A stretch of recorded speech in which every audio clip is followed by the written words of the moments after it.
Pagi hari yang cerah dengan kicauan burung dan hembusan angin yang menenangkan, kau pun mengerijapkan matamu karena cahaya sang mentari yang masuk ke dalam kamarmu. Dilihatmu sepasang tangan kokoh yang memeluk erat tubuh mungilmu. Kau menatap wajah tampannya, seketika kau pun tersentak dan membulatkan matamu. Oh, melihat ada gerakan dari pria tampan yang tidur di sampingmu, kau pun sontak menutup mulutmu. Apa yang terjadi? Gumammu bingung seraya mengingat kejadian semalam. Oh iya, semalam aku ketiduran. Dasar Yen Pamor, kenapa bisa sampai ketiduran? Kau melihat ke arah Taehyung yang masih tertidur lelap. Untung saja dia masih belum sadar. Entah apa yang akan dia pikirkan jika tahu soal ini. Sebelum dia sadar, aku harus sudah selesai mandi. Kau pun perlahan memindahkan tangan Taehyung yang berada di perutmu dan bergegas mandi. Setelah kau pergi ke kamar mandi, Taehyung pun membuka matanya dan tersenyum gemas. Sebenarnya Taehyung sudah bangun sedari tadi, bahkan sebelum kau bangun. Tidak ada yang dia lakukan selain hanya menatapmu saja. Dan ketika kau mulai terbangun, Taehyung pun kembali menutup matanya.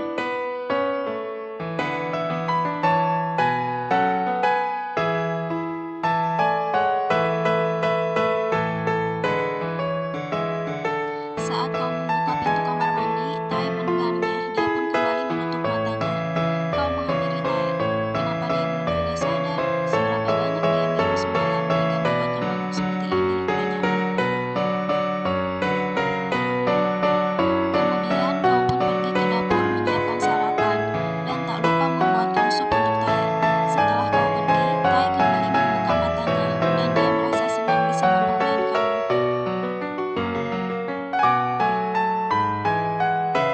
Setelah hampir 30 menit, kau pun selesai membuat sarapan, lalu menghidangkannya. Semuanya sudah siap. Tae juga pasti sudah sadar. Aku akan melihatnya. Kau pun pergi ke kamarmu. Apa? Dia masih belum sadar juga. Ucapmu terkejut dan mulai mengkhawatirkan keadaan Tae. Apa dia demam? Menyentuh kening Tae dengan tangan mulusmu. Dia tidak demam, tapi kenapa belum juga sadar? Apa jangan-jangan pikiranmu yang mulai ngelantur? Kau pun kemudian mendekatkan wajahmu ke wajah Tae untuk memeriksa apakah dia masih bernafas atau tidak. Namun saat wajah kalian berjarak hanya beberapa inci saja, kamu malah mendengar suara detak jantung Tae yang berdegup kencang. Kau pun mengarahkan wajahmu ke dada Tae dan kemudian menempelkan telingamu itu ke dada bidangnya. Seketika itu juga Tae tersentak dan langsung membuka matanya, kemudian membangunkan badannya untuk posisi duduk. Kau juga sama terkejutnya dan langsung berdiri. Untuk beberapa saat kalian sangat canggung. Oh, kau sudah sadar? Tanyamu membuka obrolan walau masih canggung. Iya, jawabnya singkat. Bangunlah, kita sarapan, ajakku. Saat Tae akan berdiri, dia hampir terjatuh karena masih merasa pusing. Kau pun spontan membantunya. Kwencana, nih Kwencana. Kalian sarapan dengan tenang, tidak ada obrolan sedikit pun. Bagaimana kau akan bertanggung jawab? Tanyanya tiba-tiba. Apa? Oh, kaca spion. Tenang aja, aku akan menggantinya. Jawabmu seraya melihat jam tanganmu. Kamu melihat jam tangan yang sudah menunjukkan pukul 9. Kenapa? Tanyanya lagi. Aku harus berangkat sekarang. Jawabmu. Kemana? Bekerjalah, kemana lagi?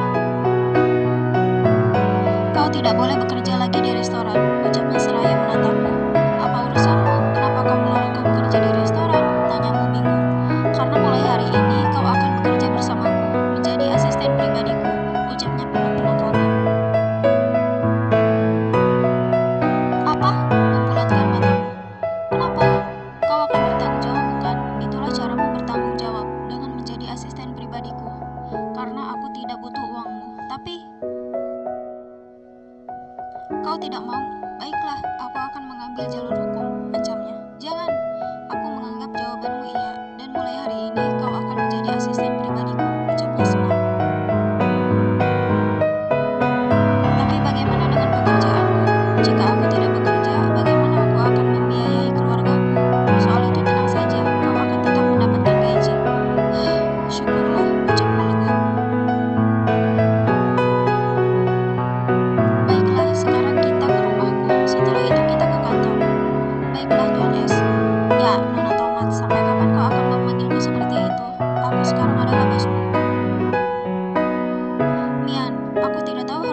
memanggilmu apa? Karena aku belum tahu siapa namamu.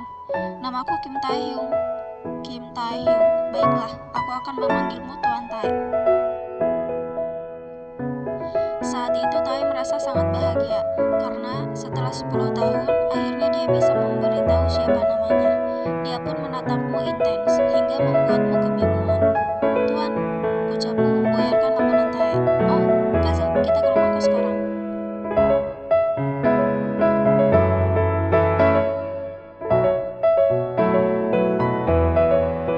Saat ini kalian sudah berada di rumah Tae. Tuan sudah pulang, sapa Bibi Huang. Ya Bi, Bi kenalin dia Lien, melihat ke arahmu. Dia asisten pribadiku, sambungnya lagi. Mari Nona Yen, silakan duduk. Akan Bibi ambilkan minum. Tidak usah Bi, tidak apa-apa. Baiklah kalau begitu, Bibi akan ke dapur. Jika Nona ingin sesuatu, panggil saja Bibi. Ucapnya langsung pergi, kau pun hanya menganggukkan kepalamu. Tunggulah sebentar, aku akan segera kembali. Tae pergi ke kamarnya untuk bersiap-siap pergi ke kantor. Kau pun duduk dan mengagumi kemewahan mansion Tae. Matamu tertuju pada sebuah piagam yang berada di rak dekat TV. Merasa penasaran, kau pun mendekat untuk melihatnya. Kim Taehyung, pengusaha muda sukses 2018. Ucapmu membaca piagam itu. Nona Yen, tiba-tiba terdengar suara seseorang yang memanggil namamu. Sontak kau pun berbalik melihat ke arah sumber suara. Tuan Namjoon, ucapmu. Kenapa Nona bisa ada di sini? Tanyanya bingung dan juga penasaran. Mulai hari ini dia adalah asisten pribadiku, ucap Tae yang baru saja datang. Apa? Asisten pribadi? Bagaimana bisa? Ucap Jimin terkejut yang juga baru datang. Sudahlah, tidak usah banyak nanya. Sebaiknya kita langsung ke kantor. Ucap Tae langsung pergi. Kau pun mengikutinya. Jimin dan Namjoon mulai menyusul walau masih tidak mengerti apa yang sedang terjadi.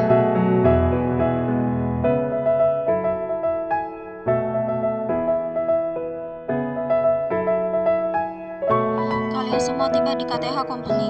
Seperti biasa, setiap Tae datang, semua pegawai berdiri menatap kagum Tae dan menundukkan kepalanya hormat. Tapi kali ini sedikit berbeda. Semua mata pegawai malah melihat ke arahmu. Tentu saja kau merasa sangat canggung. Kau pun sedikit menundukkan kepalamu dan tersenyum ramah. Siapa wanita itu? Ucap Lia. Siapa dia? Apa dia pacarnya Tuan? Atau jangan-jangan calon istrinya? Ucap Benha. Apa hubungan mereka? Kenapa dia datang bersama Tuan? Ucap Solyun sinis. Itulah ucapan-ucapan dari para pegawai wanita saat melihatmu dan masih sedikit terdengar olehmu. Wah, cantik sekali dia, ucap Yeongjae. Kecantikan yang natural, dia adalah tipeku, ucap Jun. Itulah ucapan para pegawai pria yang terbius akan kecantikanmu. Tae yang mendengar ucapan para pegawainya itu pun merasa kesal, dan dia sontak memegang tanganmu di hadapan para pegawai. Melihat itu, semua orang yang ada di sana membelalakan matanya. Sepertinya tidak ada harapan, ucap Ino merasa kecewa. Tuan, tolong lepaskan tanganku, ucapmu tidak nyaman seraya mencoba melepaskan genggaman Tae. Tapi semakin kau berusaha untuk melepasnya, Tae semakin kencang menggenggamnya dan tidak melepaskannya sampai ruangannya. Melihat itu, Jimin dan Namjoon merasa bingung dan saling menatap. Siapa wanita yang bersama Tuan? Gumam Jin yang merasa penasaran saat melihat Tae datang bersamamu. Pagi Tuan, Tuan sudah ditunggu di ruang meeting, ucap Jin yang berada di meja sekretaris di depan ruangan Tae. Jin melemparkan senyum manisnya ke arahmu dan kau pun membalasnya. Mata kalian saling beradu. Melihat interaksi antara kau dan Jin membuat Tae semakin kesal. Kau masuklah ke ruanganku, tunggu aku di sana dan jangan kemana-mana. Mengerti? Suruhnya. Baik Tuan, jawabmu seraya tersenyum. Dan jangan tersenyum seperti itu pada orang lain, ucapnya kesal dan langsung pergi ke ruang meeting, disusul Jin yang berjalan di belakangnya. Apa maksudnya? Ah, mullah. Kau pun masuk ke ruangan Tae. Saat ini kau tengah duduk di sofa di ruangan Tae dan tak lama Jimin dan Namjoon datang. Di mana Tae? Tanya Jimin. Tuan Tae sedang meeting, jawabmu. Nona Yen, gimana ceritanya kok Nona bisa jadi asisten pribadi Tae? Tanya Namjoon yang masih penasaran. Jangan panggil Nona, panggil aja Yen, jawabmu. kau juga, melihat ke arah Jimin. Baiklah, kita akan memanggilmu Yen. Sekarang cepat ceritakan, tanya Jimin yang juga penasaran. Kau pun menceritakan semua yang terjadi, dan obrolan kalian pun berlanjut santai.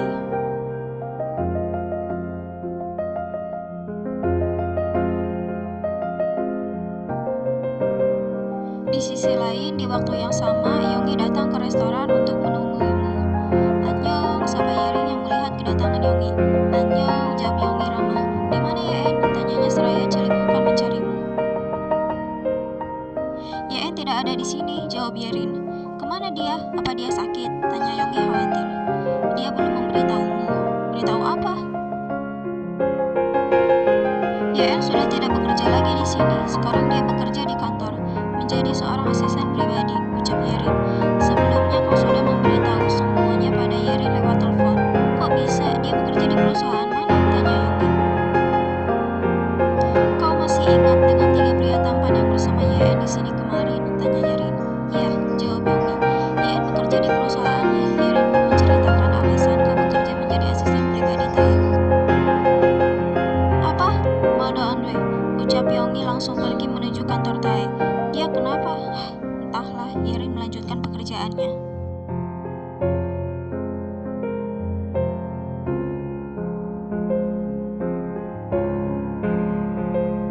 Tanpa permisi, Yonggi memaksa masuk ke kantor Tae. Dia membuat kekacauan dan tentu saja itu menjadi tontonan gratis bagi semua pegawai.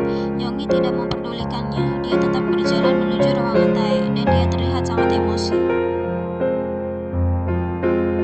Semua pegawai bertanya-tanya apa yang sedang terjadi. Kenapa CEO dari perusahaan Min Company datang ke perusahaan KTH Company?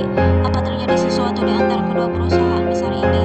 Pertanyaan-pertanyaan itu muncul karena memang semua pegawai mengetahui persaingan antara kedua perusahaan besar itu. Yonggi langsung masuk ke ruangan Tae tanpa permisi dan membuat Gao Jimin dan Namjoon yang tengah mengobrol terkejut melihatnya. Yonggi, ucapku, ikut aku, kita pergi dari sini, memegang tanganmu. Ani, aku tidak bisa pergi sekarang, aku sedang bekerja, jawabmu. Ara, Yerin sudah memberitahuku, karena itu sekarang kau tidak usah bekerja lagi di sini, ucap Yonggi. Masalah ganti rugi biar aku yang urus, sambungnya lagi seraya melihat ke arah Jimin dan Namjoon yang sedari tadi hanya diam. Apa masalahmu? Pergi kau dari sini, usir Jimin yang mulai emosi. Aku juga tidak sudi berada lama-lama di sini, jawab Yonggi sinis. Kaza Yen, kita pergi dari sini, sambungnya lagi seraya menarikku keluar dari ruangan Tae.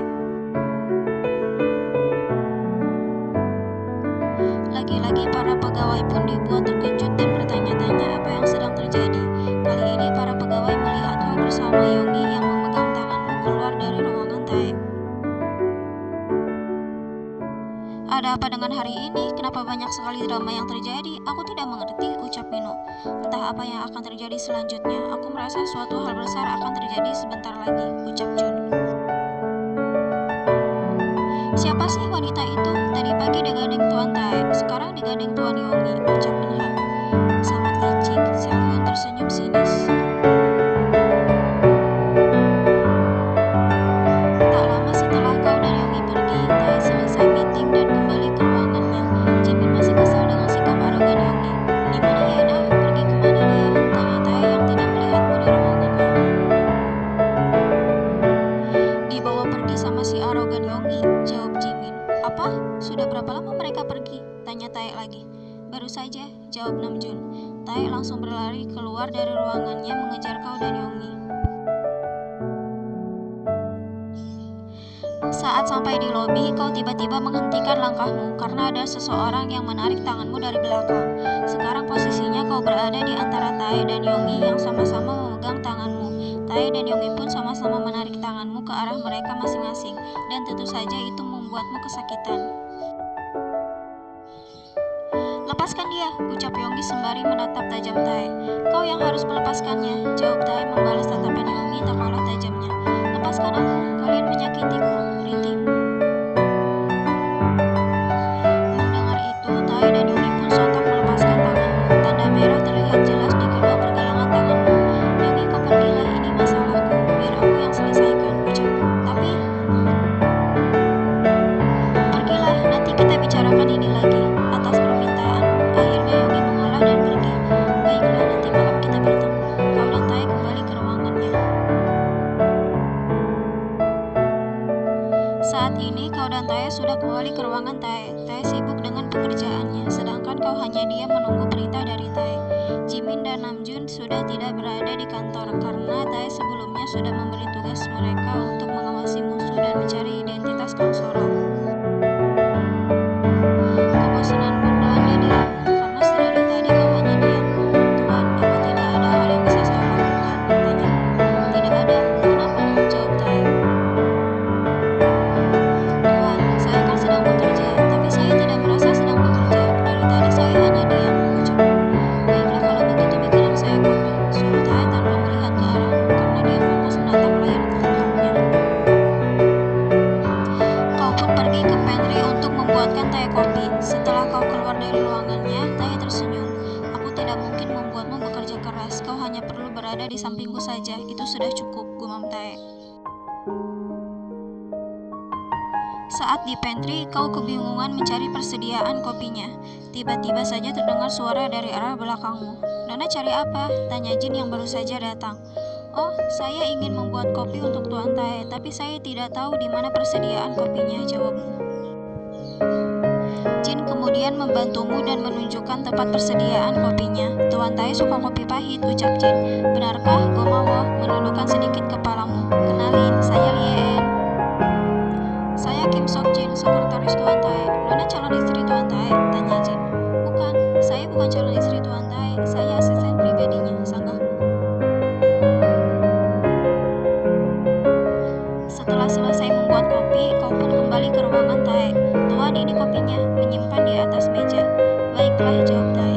Tae kembali melanjutkan pekerjaannya dan kau pun kembali terdiam. Tidak ada hal lain yang kau lakukan.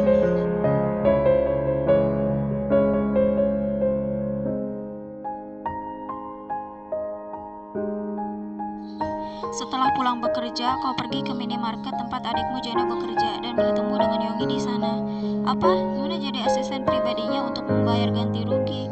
Mian, harusnya aku yang bertanggung jawab, bukan Nona, ucap Jeno merasa bersalah. Mulai besok kau tidak usah bekerja lagi untuknya, biar aku yang urus semuanya, ucap Yogi. Sudahlah, kita tidak usah membicarakan ini lagi, pintamu pada Jeno dan Yogi. Aku akan pulang. Jeno, setelah kau selesai bekerja, langsung pulang dan istirahatlah, ucapku lagi. Iya Nona, jawab Jeno. Aku akan mengantarmu pulang, ucap Yogi. Tidak usah, aku akan pulang sendiri. Kau pun langsung pergi.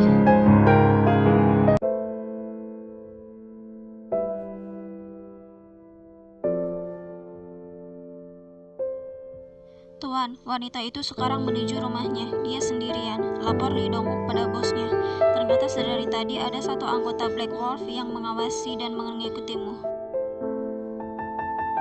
Kita bergerak sekarang, perintah sang bos mafia itu. Baik Tuan, jawab Lee Dong-wook mengerti perintah tuannya. Dia pun kemudian memerintahkan sekitar 6 orang untuk menculikmu. Kau sudah mengirim pesannya? Tanya bos mafia itu lagi. Sudah Tuan, jawab Lee Dong-wook. Ini akan sangat menyenangkan, ucap bos mafia itu dengan seringai tajam yang terlihat jelas di wajahnya. Di sisi lain, Tae berada di mansionnya bersama Jimin dan Namjoon. Bagaimana? Apa kalian mendapatkan informasi tentang wanita itu? Tanya Tae.